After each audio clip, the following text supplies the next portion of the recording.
let's get to upvote questions in the Q&A too. Let's get started, Mike. Which is more suited for a venture studio, VC Lab or Founder Institute? So it's VC Lab. We have lots of venture studios in the program, particularly venture studios that have a fund associated with them. So 100%. I would say, I don't know, every cohort, we have at least 5 to 10 venture studios that enroll. So roughly 10% of our alumni are venture studios. Founder Institute doesn't really do venture studios.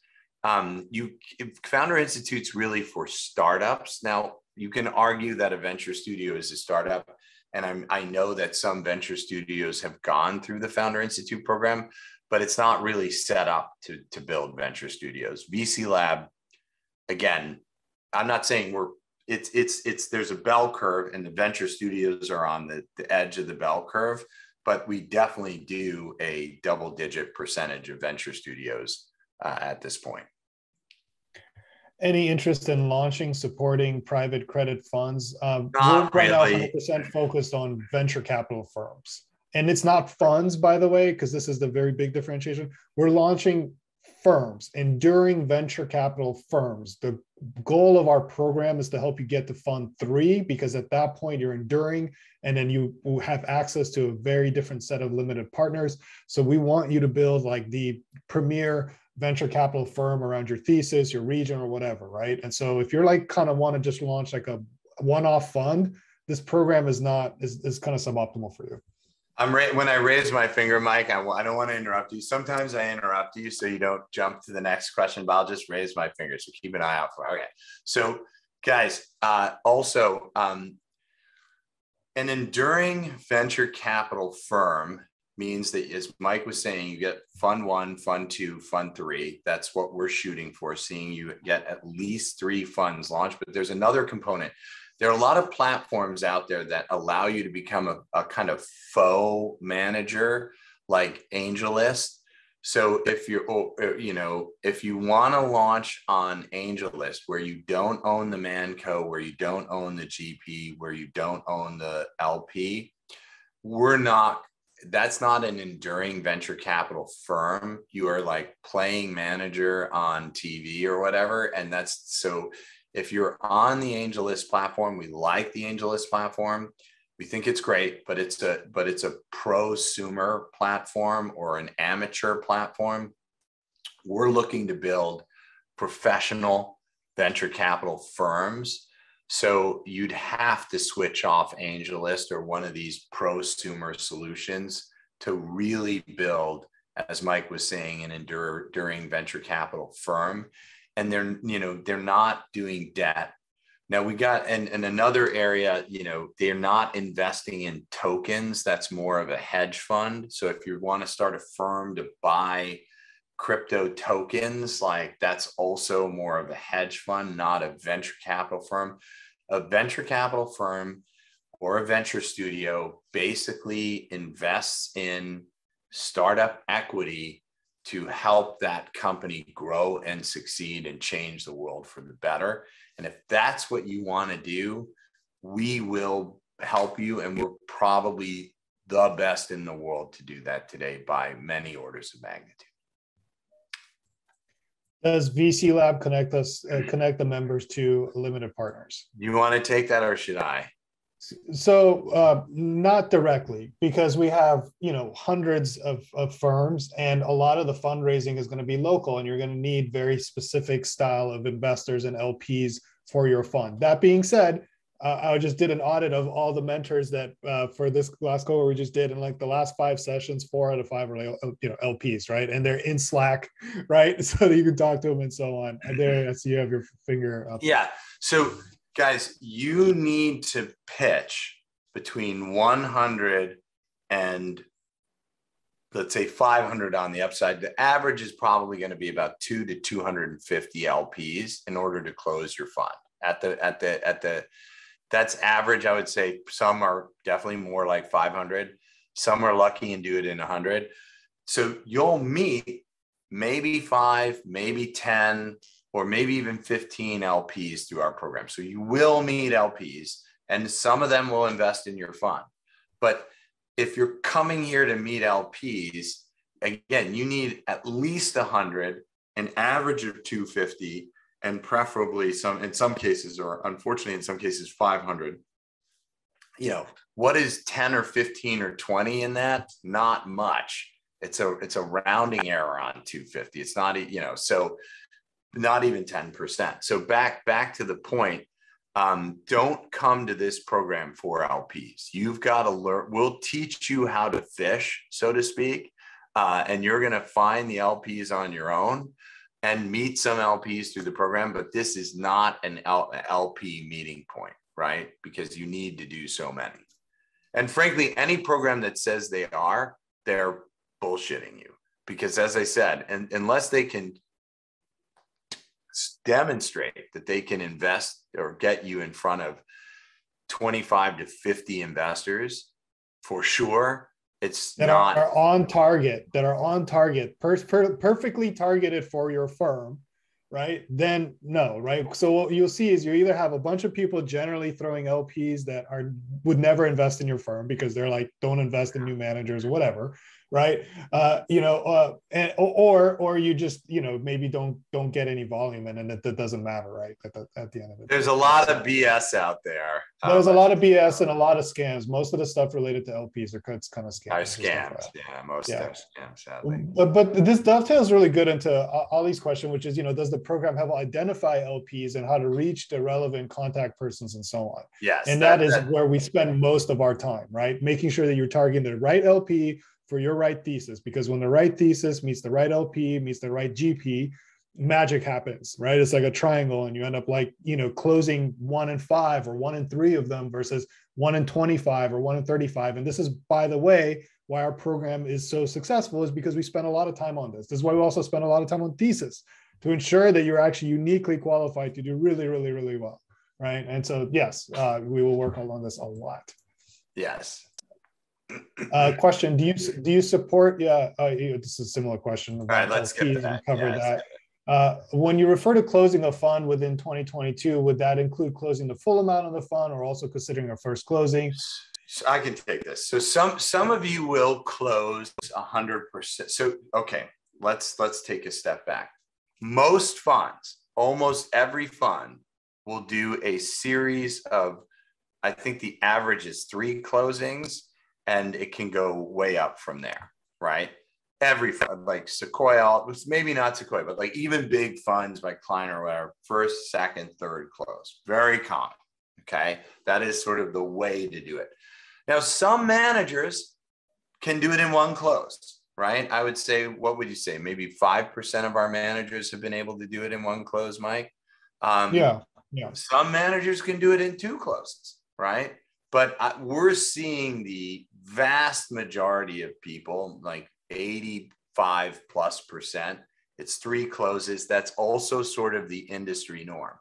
So your vintage year is, aka the 2022, is determined by when you do your first close.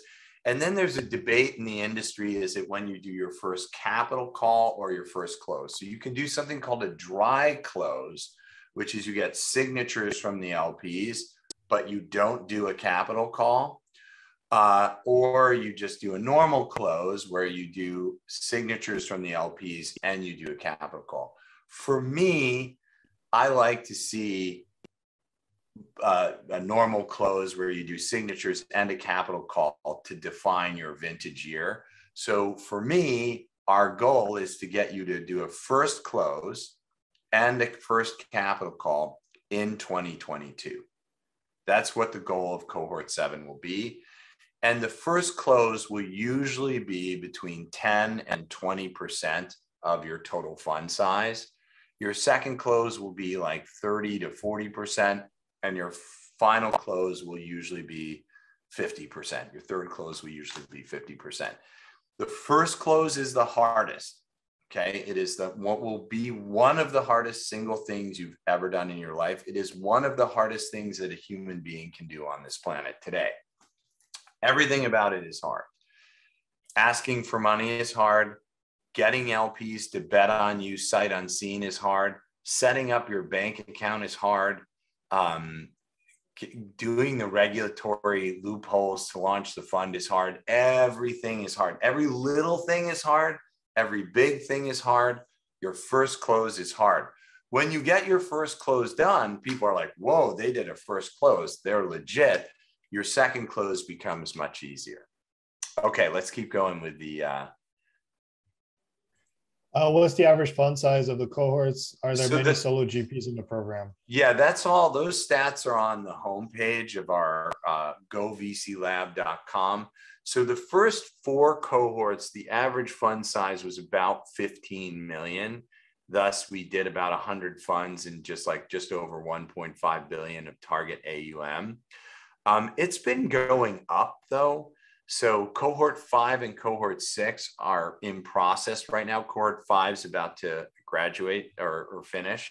So we'll update our stats when cohort 5 is done. So I wouldn't be surprised if it's up much closer to 20 million with the release of cohort 5, and cohort 6 is possibly even larger. So it might be in the early 20s. The global average fund size, depending on who you look at, is we're right in alignment with that. Like it's between 15 and 20, depending on the data provider you look at. So we're at, I think it's roughly 16 right now in the first 4 cohorts. It's going to jump up maybe 18, 20 with the release of cohort 5. So we're right in the strike zone of averages right now in terms of first fund size. And I think it's 66% of solo GP. From the first 4 cohorts. Cohort 5 has more mixed, so that might go down a little bit as a percentage, but it still will be over 50%. Should solo VCs individuals look for a partner? I love your handle, Inland Shrimp. That's great. I think I know who you are because I've reviewed your application before. Mike, you want to take the question?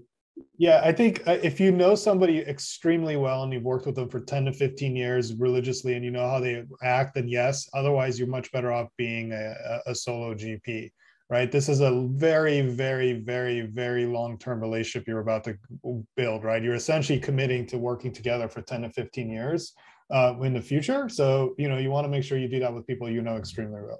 Right. So if you don't know them extremely well and you want to bring them on, the best practice is to test them as a venture partner in Fund 1. You make Fund 1 very small. You deploy it very quickly. You make them a venture partner. You start raising Fund 2 within 2 years. Now you have 2 years of working together.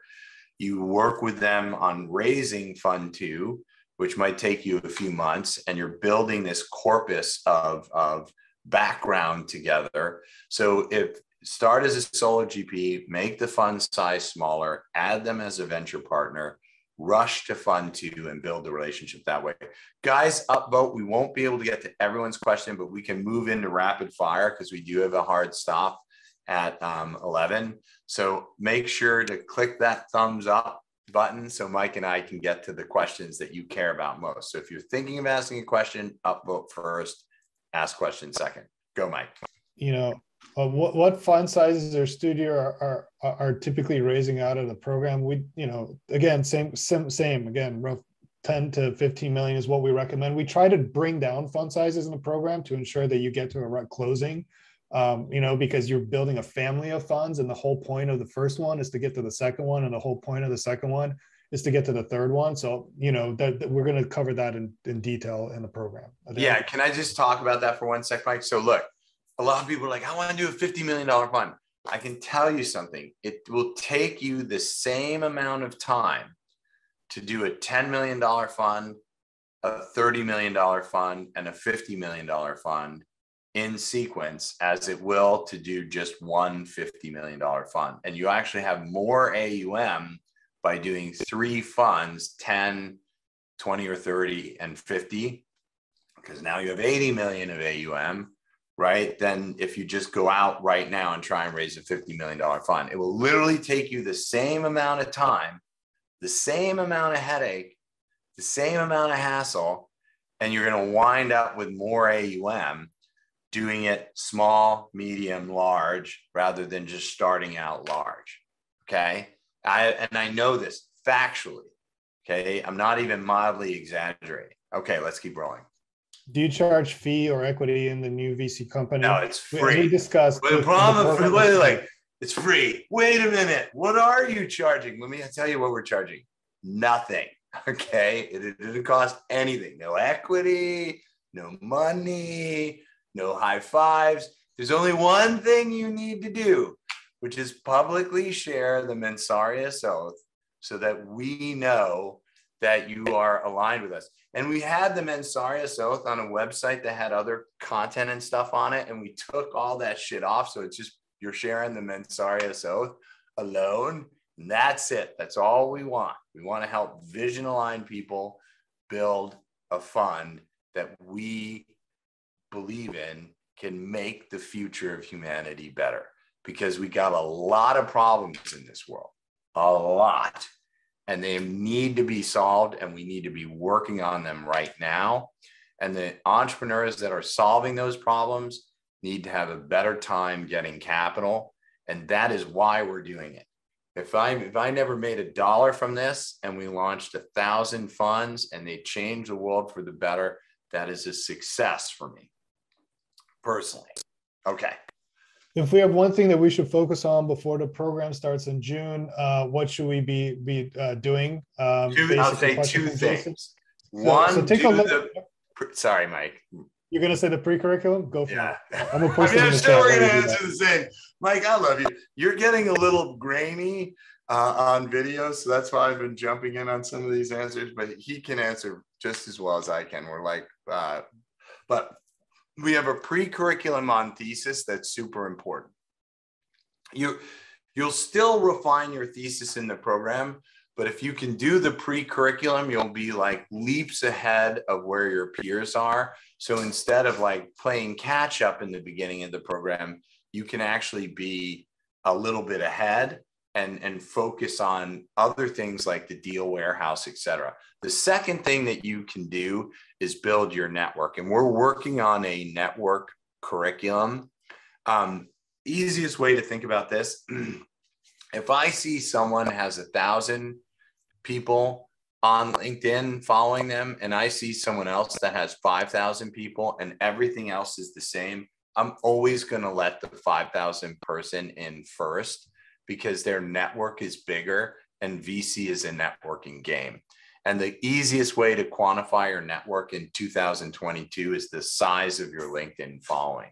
So the second piece of advice that I would recommend everyone here do is just relentlessly work on growing the followers that you have on LinkedIn. And we will be releasing a curriculum on that, hopefully within a week or two. And it will give you some tips and tactics on how to do that in the same way we're giving you tips and tactics on how to build a great thesis. Aaron asked the question, would like to understand your approach with more complex segments, domains, i.e. biopharma, industrial, et cetera, to take longer time to value because they involve actors, partners, corporate ventures, universities, and so on and so on. We've had a number of folks in this area, whether it's deep tech, whether it's biotech, whatever, closing funds within this time frame, no problem. But the principles are still the same. Look, I mean, a lot of these folks that you've kind of mentioned here in this thing here are very unlikely to come into your first close, especially if you're a new manager. Now, I don't know if you're on fund 1 or fund 2 or fund 3, Aaron, but let's suppose you're on fund 1. The people that are usually going to come into a first close are primarily going to be high net worth individuals, right? And angels, so, they look like angels. Yeah. So the principles overall are kind of the same. Now, that may change a little bit for fund 2 and fund 3, but overall, it's the same kind of concept, right? And it's also the right targeting and the right materials and things like that. So, you know, I would say that the principles have worked across various different funds, various different locations, various everything, because the fundamentals are the same. David's asking, do you consider Carta a fund in the box solution to be suitable for an enduring firm? Carta's okay. They are a back office provider. So, you know, we do also back office as well. So if you look at you've got AngelList, not suitable for an enduring firm. No AngelList. Carta's better, definitely suitable for an enduring firm. They're not, so they don't provide a lot of things that general partners need, like strategic advice and things like that. So that's where they're problematic, but they're definitely suitable. Then we have a solution as well. And we're designed to get through Fund 3 from day one. So, there are lots of options out there. Carta's good. AngelList isn't good. We're also good. And there's, you can go to law firms, and we'll cover all this in the program. Yeah. That being said, David, if you don't have at least 10 to 20% of your fund hard circled with letters of intent from investors, please don't spend any time on this. Like, don't spend any time on all right. This is super important. I need you okay. You're probably doing whatever, drinking your coffee. Stop and listen, because Mike and I are about to give you the most important single piece of advice that you're going to leave this webinar with. You do not think about where you're going to form your fund. You do not think about who is going to form your fund. You do not engage a lawyer. You do not sign with Carta. Nothing until you have 10% or more of the fund committed. Okay? It is a big mistake if you do that, because all of a sudden, I'll give you an easy example of this. An LP comes to you, I'm coming in, I'm giving you 20%. Oh, wow, you're going to invest 20% of my fund. That's amazing. Where are you setting up your fund? Oh, I'm setting it up in the US. Oh, I don't want to invest in the US. Well, now you're screwed. All that stuff you did to set it up in the US, you have to throw away, because a 20% investor in your fund tells you they want you to set it up somewhere else. So just wait until you have 10% or more committed, then go. All right, let's keep going. Lillian, your question about 399 asked to pay, that's the Founder Institute program.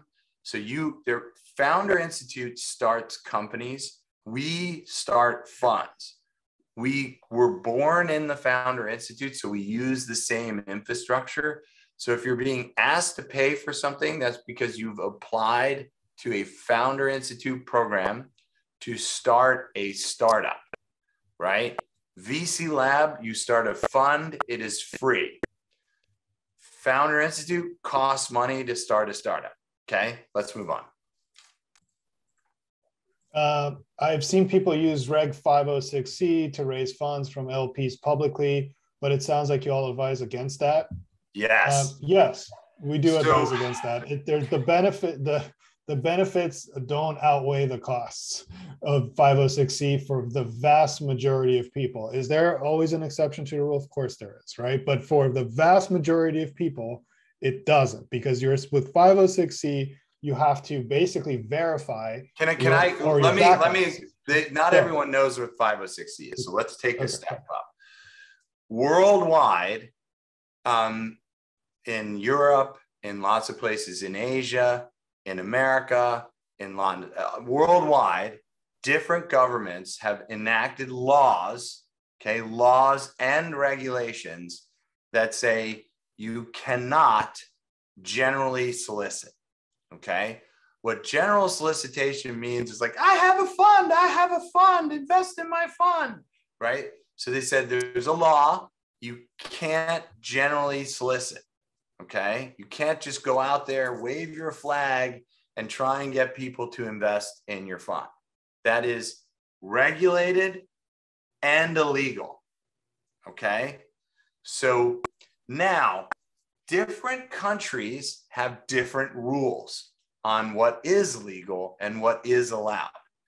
And I'll simplify all the rules for you in the following statement. I am not a lawyer. I am not an accountant. This is not legal advice. This is not accounting advice. This is just general best practices. Europe, etc., America all say it's okay if you privately pitch rich people. and they have different definitions of what a rich person is. But basically, if you're privately pitching rich people in most of the world, you are okay, right? So if you privately pitch a rich person your fund, you are okay in most of the world. Now, how do you pitch not rich people, or how do you advertise, right? In the United States, there is something called 506C, and you start out doing a 506B, privately pitching rich people, but you can do something called a 506C. This only applies to the US. So you still have problems in Europe, right? But we can save that for another time. So if you want to publicly say, I'm raising a fund, and have people come in, there's a bunch of rules you have to abide by, and they're called 506C, and they're really cumbersome. Okay. So the problem is that to agree, so you can, and you may see people on Twitter, I'm raising a fund. They're doing what's called a 506C. But nobody, I don't want to say nobody because it's most people that are professional don't do 506C, because the rules require that every investor that comes in, you need to look at their personal finances to certify that they're rich, because you generally solicited. So the US government says, if you want to generally solicit, then you have to personally validate that that person is wealthy. And a lot of LPs are like, I don't want you to look at my money. So what ends up happening? You don't get really good LPs doing a 506C because they don't want to prove to you that they're wealthy. So you get a lot of really crappy LPs generally pursuing a 506C. So, or just smaller checks, right? And so, like once the check sizes get larger, which is what you need or you want, because you don't want to deal with hundreds of LPs, right? It's a pain in the butt. It's a lot of work. It's like, so then, the bigger the check size is, which was usually what happens in second and third closes, a lot of those folks are like, I don't want to give you my tax returns, right? Right. Or I don't want to give your back office team that. Let me give everyone else another piece of advice. Put your coffee down, focus, okay? If you have a website, take it down for your fund. If you've been tweeting about your fund, delete the tweets. You must not generally solicit, okay? It is illegal in a lot of places. It is regulated in a lot of places. Do not generally solicit. Very bad, okay? What will happen is when you close your fund, you're going to have to announce that to the regulators. They're going to look. They're going to see that you tweeted, and they're going to launch an investigation. And then they're going to and then they could say, no, your fund has to give the money back. You generally solicited. You broke the law. You broke the regulations. So if you've done that, stop right now. Do not do that. It is not legal. It is not regulated in many places around the world. So stop it right away. Let's keep going. Do you think the age of the GP is important? Which are the most important experience that GP needs to have? I'm going to just stop there, Federico. I know you got another question, but I want to get through these. So no, it doesn't. The age doesn't matter that much. I mean, we've seen folks that are very later in life be very successful. We've seen folks that are very early in life be successful. So that's not. And as far as like the most important part of the experience, where we see a lot of issues with applications is when a GP is trying to do this thesis that doesn't really match what they've done in the past in a way, right? So I don't know, I'm going to fund crypto or whatever, but you have no experience in funding crypto companies, or I'm going to fund, deep tech companies, but I've never invested or never helped or have no experience with any deep tech company, but I just want to do it because it's interesting, right?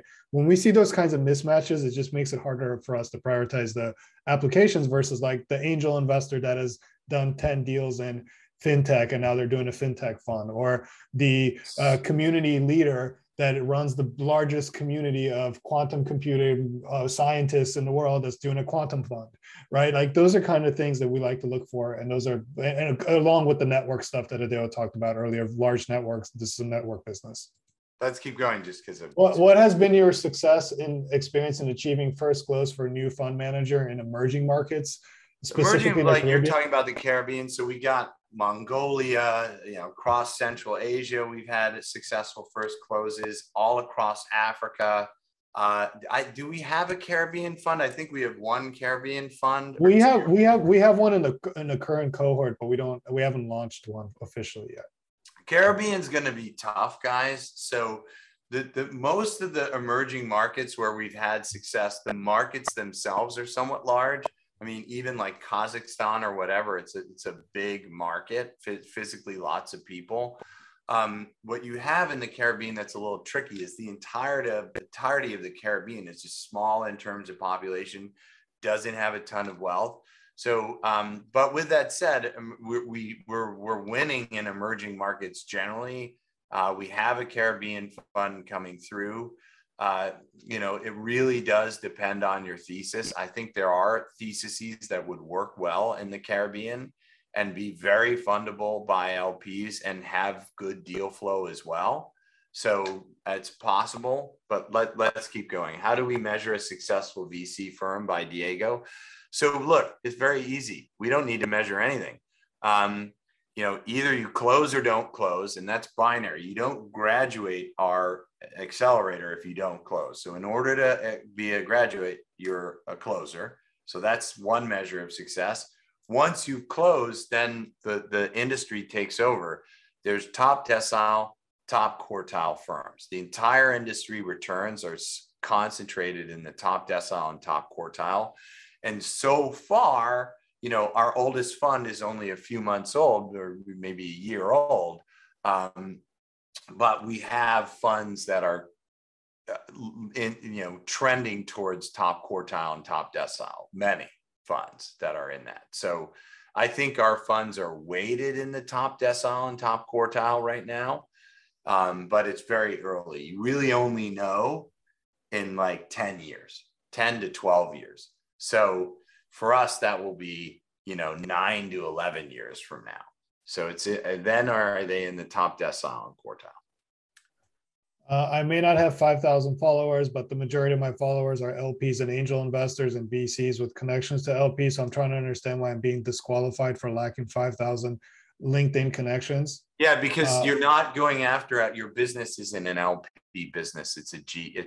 You're a GP funding company. So your network. So if you look, VC is a networking business. If you know every LP in the book, but no startups, you will fail. If you know every startup in the book and no LPs, you will fail. And if you don't have people that can help startups in your network as well, you're likely to fail as well. So you really need 3 big buckets of people in your network to succeed. One is the startups. One is the people that help the startups. And the last or the third are the LPs. And so network size is generally an indication that you'll have in that group some in each bucket, because you need to get the startups, you need to help the startups, and you need to have the money. And so could you do it with 1,000 people in your network? Maybe. But if I have someone sitting next to you that has 25,000 in the network and you have 1,000 in the network, I have to accept the person with 25,000. So it's not the absolute number of your network. I would say the average person that we're accepting right now into the program has 5,000. That doesn't mean we don't accept some people with less. We do, but I would say that's the average. There's a question here about the recording. You're going to get a recording, and we do have to wrap. I did put a link in the chat. Go to govclab.com, or early admissions is this weekend, as Adeo mentioned. That has the highest probability of success. We spend a lot more time. We get usually pretty blitzed with applications towards the end, and it just gets harder for us to spend as much time on each application. So if you're thinking about applying, apply this weekend so that we can go ahead and spend some time on your application. That's the best all shot. right, And we'll everyone. give you feedback so you can fit the application as well. Given the fact that we have a lot of questions left, Mike, maybe we discuss doing another one next week, because I see great questions here and we really are here to help. So we'll try and get another one of these up as well, so that if we didn't get to your questions, and maybe we just do it all AMA. But awesome. Yeah. Thank you, everybody. Thank you. Bye, everyone. Hopefully this was helpful. Talk to you soon and hopefully see you next week. Bye-bye.